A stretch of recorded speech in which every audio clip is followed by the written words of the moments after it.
Good YouTube, Cardfight King here, AQUA Life Baby, you already know. And today, guys, I'm going to be finally bringing you the heavily requested deck profile of my little brother's Blademaster, Taiten, Blademaster, Kagero deck that he's been using in the various card fights that you guys have been seeing. All was good until the Fire Nation attacked, as I would have to say. This deck is very good. I think it's a very underrated deck. This deck has a lot of new cards that make it very playable now. It can make some very big columns as well as a really nice control game. Expect not to have a big field against this deck, and it finally has a really pretty reliable unflipping engine with the all new Blaze support from set 7. So hope you guys enjoy the deck profile, and obviously we're going to explain his choices. So Jared and I will take it away. Let's go. Alright, what's up guys? This is the Blademaster deck you guys have been requesting for. So let's start off with the grade 3s. We have 4 Dragonic Blademaster and 4 Dragonic Overlord the Legend. I run 4 Blademaster because he's the main Vanguard of the deck, and his abilities are continuous. If you have more rear guards than your opponent, then he gets 5k and a crit. Very good ability to swing on your opponent with. GB2. And you'll most likely always be on GB2 anyway, so that's really good. And then his on-stride ability is you counterblast one and choose a unit on your opponent's field and blow it up. So free retire basically on stride, really good. And Too then bad he doesn't have the blaze skill. Yeah, it kind of sucks that he doesn't have the blade skill. I'm gonna do a video on that because this clan ability stuff and it not linking up with the main Vanguard really irks me in a way, but continue. Okay, and then we have 4 Dragonic Overlord the Legend. Great backup Vanguard. The alternative to this was Dragonic Overlord the Great, but I didn't really like him too much because that forced me to run Neo Flame, who was basically useless in the deck. So I run him because he's a backup GB2 Vanguard, and I get to search a Flame Dragon on ride, so I get to have a perfect guard or a stride enabler or another Blade Master to get to my hand, or any other rear guard units that I need. So yeah, that's it for the grade 3s. Yeah. Okay, so we have 4 of Dragon Knight Dendim, 4 Radiant Dragons, and 3 Dragon Knight Jabad. First, I'm going to explain Dragon Knight Nadim. What he does is he has Blaze, and when my Vanguard is in the blazing state, he gets 2k and Which is non-GB. The 2K is non-GB, so that's great rush is a great rush card to do early game. And then his GB skill is when he hits the Vanguard, you unflip a damage on rear guard. So that's a really good rush card, and I love rushing with him early and late game, mid to late game. He's a good on hit unit to always pressure your opponent with. And then this is my personal choice of a card to run as a 3 of in the deck because he's like he's a standalone rear guard. He can always hit the Vanguard because every Vanguard in the game is 11k unless you're probably facing brawlers. But when you make columns with him, the rear guards can always make him a magic number hitter if they're getting boosted up even more off of your retiring ability. So like it's 4K, good. like anything that's 4K booster or higher will hit 16k or more, forcing out at least a 10k shield on an 11k Vanguard, and all we have in this deck is 4k or higher boosters, so it works really well in conjunction with the personal crit trigger for Blademaster, and it really works well with a lot of the cards that we're playing in our grade 1 lineup, which we're going to get to soon. Okay, and then our last grade 2 is Radiant Dragon. He's the Glimmer Breath clone. You counterblast one, soul blast one, retire a grade 1 or less unit on your opponent's field, and then when your Vanguard is blazing, he gets the ability to get 2K for each unit on your opponent's field or every empty space. My bad.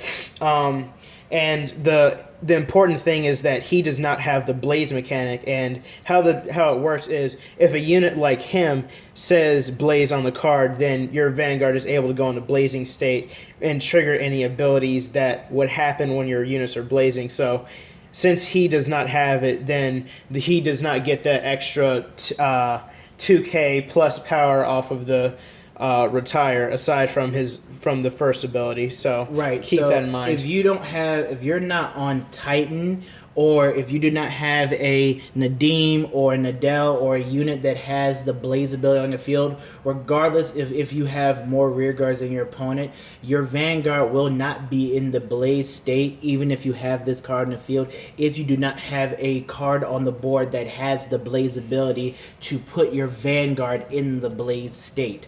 Otherwise, this card will not work. So you need to have a card on the board that can put your Vanguard into blaze state. That's why this guy is still very good, but they have to put some sort of checks and balances on the card. Now, if he did have the blaze ability, this guy would have been Over the top. He probably would have been a triple rare or something like that, because this guy would have been a bit over top. But yes, this guy is still a very, very good card, guys. You can still, as long as you have a Blademaster Vanguard, you can still call him out to the board, Counter Blast 1, Soul Blast 1, and pop a back row, and he'll gain 2K and still be an 11K attacker. His other ability is just that if your Vanguard's in the blaze state, he will get the 2K for each open rearguard circle on your opponent's side of the board.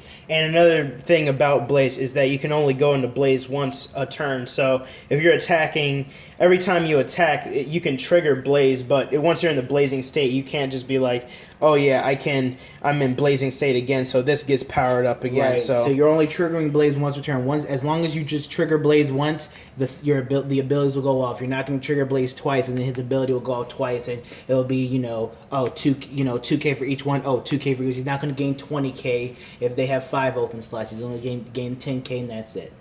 All right, on to grade 1. Okay, so for grade 1s, we have our staples, the 4 perfect guards. Protect Orb. He's searchable by the legend, so it's important that you note that. And then we have Lava Flow, who's also searchable by the legend, and he can search out your Blademaster if you want to drop the legend from your hand or just need to thin out your deck for grade 3s. But yeah, staples. And then we have 4 Dragon Knight Nadell. He has the blaze ability also, and I think he's a staple in Blademaster. Yeah, he's a great staple in Blademaster. It says when your opponent's rear guard is put in the drop zone due to the effect of a card, if you have a Vanguard with Dragonic Blademaster in the card name, he gets the ability to get 4K, and you unflip a damage when you're put into blazing state. So if you retire with him not on the field, it's obviously not going to work, so keep that in mind. But he's a great 11K booster that can go off every time you retire something. So only once per turn. Only once per turn, though, and you can unflip a damage, which is very important in the deck because it is counterblast heavy, and that's another good thing another good reason to run Protect Orb, because you need the counterblast, and you have to value your counterblasts a lot when you're playing the deck. And then my last choice of grade 1 was Dragon Monk Gokuryu, who gets 5K off of every retire you do. So he'll be an 11K booster, 16K booster, 21. Very useful when you're retiring with Titan or maybe Radiant Dragon, because you're going to swing for big numbers with him. So I would definitely say you could throw him behind your Vanguard if you're trying to push for game or push out their G Guardians from their hand. Very good card, and I think it's a very underrated card too. Definitely late in the game. When you're going for your later game Titan plays, for example, you're going up against a Gurgwood deck. They're filling up their board. They're surviving their push. You can go into your Titan play. Let's say you have about 2 Titans face up and Gokuryu on board. Well, you're gonna stride into Blademaster. You can counterblast 1, blow something up with Blademaster, flip over a Titan, and that's like 2 Titans face up already, and you blow up 2 more. Well, that's 11, 16 1621. You know, he's a 21k booster, and like we said, when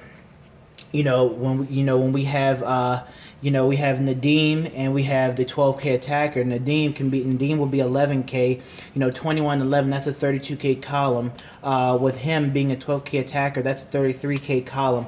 These guys can make really big columns. Him on hit pressure to unflip, him just some vanilla pressure, pressure columns, and then again, any triggers is going to make those even bigger. Again, a lot of this deck does have control, but what we wanted to do was we wanted to add cards into this deck that also force force out more cards out of their hand. Again, G Guardians are a thing now, and instead of having, like the approach I take with Aqua Force, again on our Lambros plays, when we're swinging for 26, things that are, when they would used to drop 2 to 3 cards, they can just drop 1 card and guard it.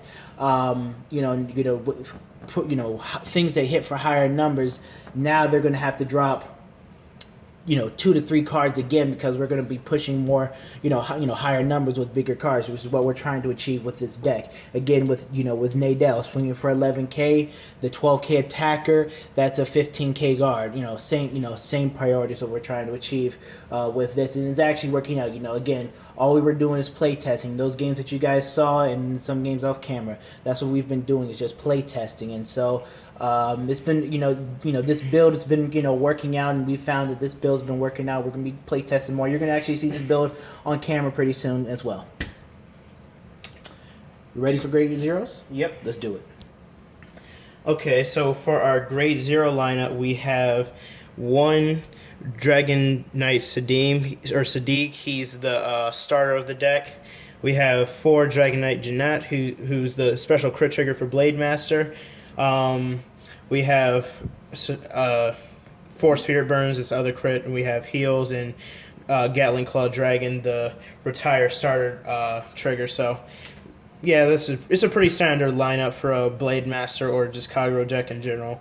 The reason why I'm running Dragon Knight Sadiq as the starter is because I value retiring the other units on the field, and it's basically a free retire. You just lose a little bit of field presence for it, but it's mostly worth it most of the time. So it's still a good card to run. It combos with a lot of the retiring deck. It's a free retire. Anytime you retire something, you push into the soul and you retire anything else on their board for free, obviously except their any rear guard board. At their choice too. You choose what rear guard. No, it's them.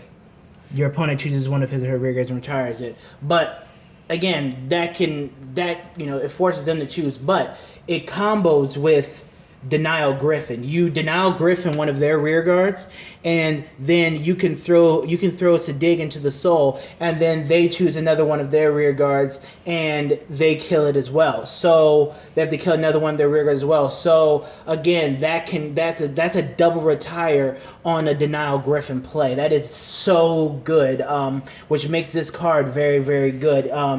It's just one of those things that really helps this deck out. Sadiq is such a good starter in this deck. We tested out Serrated Draco Kid. We tested out Red Pulse and other things, and we just didn't we didn't like them. But Sadiq, we went back to Sadiq, and he's worked out really well, and it helps save on counterblast, obviously. And obviously Persona Crit, you got to run it because of Blademaster. Gatling Claw, if you're playing Kagero, you run Gatling Claw. That's your draw trigger. You got to get rid of starters. Simple as that. Let's go into the G zone. All right, so for G Guardians, we have 2 Astrolorb Dragons, which is just the if your opponent has 4 or less rear guards on their board, which is basically they don't have a full field, he gets an extra 5k shield. So they should never have a full field since you're playing Blademaster Kagero. So unless you're having a really bad day. Exactly. And then we have the Star G Guardian, Denial Griffin. What he does is you counterblast 1, and when you're G guard and retire an attacking unit on your opponent's field. So attacking a rear guard. Or attacking rear guard on your opponent's field. So you get rid of like big units like maybe Nurse of Broken Heart or Adelaide. Something, something like that. And I'm running 5G Guardians because of I needed an extra flip target, and I thought, I could always use I could always have some type of option to choose if I want to. If I know I'm going to use Denial Griffin or SL or Dragon more, so it's a personal choice with the G zone. We have the staple Sabreeze because if your opponent, in case your opponent tries to grade 2 game you or their grade suck, you want to put yourself at GB1. You have a free card to do it, even though at the cost of 2 counterblast, which kind of sucks for the deck. We have Vortex Dragon Desire. He's actually a good personal choice of mine because when he attacks, you flip over a G unit and you get to retire units on their field. It's a free G flip, which I really appreciate because of the whole counterblast situation you have to deal with, and it flips over a Titan for free. So why not run it? And you get a retire on hit, so it forces out. Does it count as a double retire as well? It's a double retire. That's actually important. As long as you have for each Flame Dragon on your Vanguard circle, which he counts himself and the Heart unit. So keep that in mind. So if you're running the Great and you're in Legion, that's all. You retire 3 instead.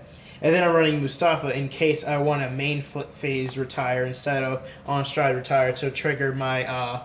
So I could trigger my. I have time to trigger my Nadell or Gokuryu when I call them out. Okay, yeah. So and this guy. So the act ability lets you flip. So instead of like using going off and using Blademaster skill, immediately you can stride onto him. Then you can set your board up. Then use his act ability to flip something and then kill something off, and then set off Nadell and Gokuryu and whatnot, so that you can go into your blazing state and whatnot, but have them go off. So you can obviously so you can pretty much helps you set up, since Blademaster is an on stride ability. Sometimes as your first stride and whatnot, you don't always have your setup. So it's actually better, really good tech. He just told me that today, and I didn't really think about that. I was like, wow, smart. We have 4 of Novel Vague Dragon or whatever, Express.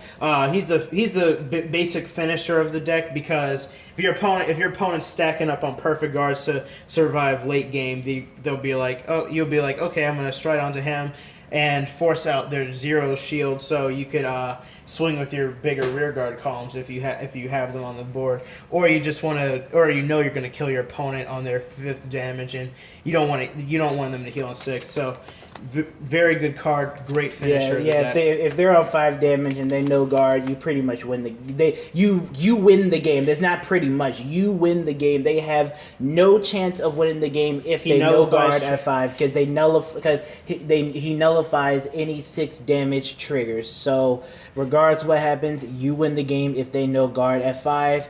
They can heal at 5, but they cannot heal on 6. So, and another important thing to note is that he only restricts grade 1 guarding, so they can still guard with grade 2s from their hand. So they can still guard with grade 2s or higher, because people do play the Bladewing Reggie deck, and they do have super guard. But a good thing about this card and how we have the deck set up with cards like with Gokuryu and Nadell in the deck, you can power up Gokuryu with other retires, like you stride on top of him, Blademaster goes off, powering Gokuryu. You have Radiant Dragon to power up Gokuryu and things like that. And so Gokuryu can be at least like about a 16k boost or whatnot, or if you can use say Dig or whatnot if you put him to the side.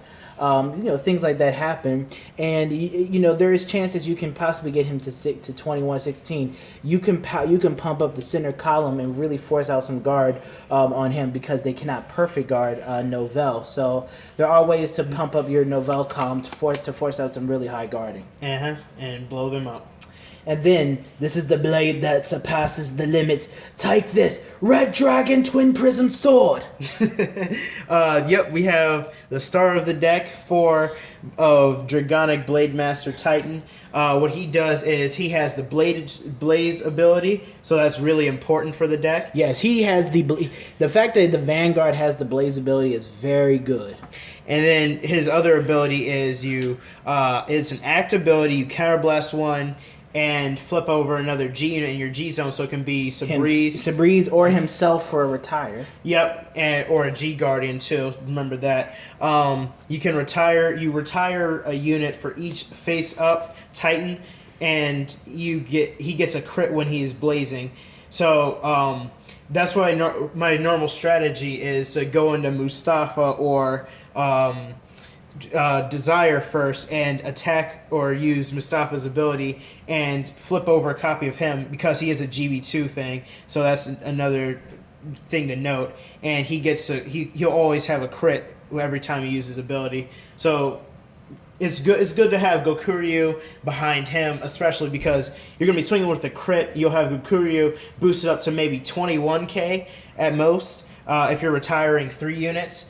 And your opponent's going to have to force out a perfect guard. They don't have a perfect guard, then make sure that their G Guardian can block for enough. So that's another important thing to note. So very good card. He's basically the best card in the G zone aside from Novell. So and overall for pretty much all Kagero decks, I know I commented down on this on I'll talk to one of you guys about this. He gives all Kagero decks a mid game card.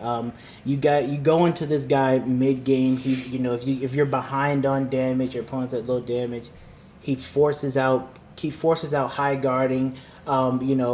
Unwanted perfect guards because of that extra crit, because he carries the blaze ability himself, and he can put himself in the blaze ability. He can get rid of a card.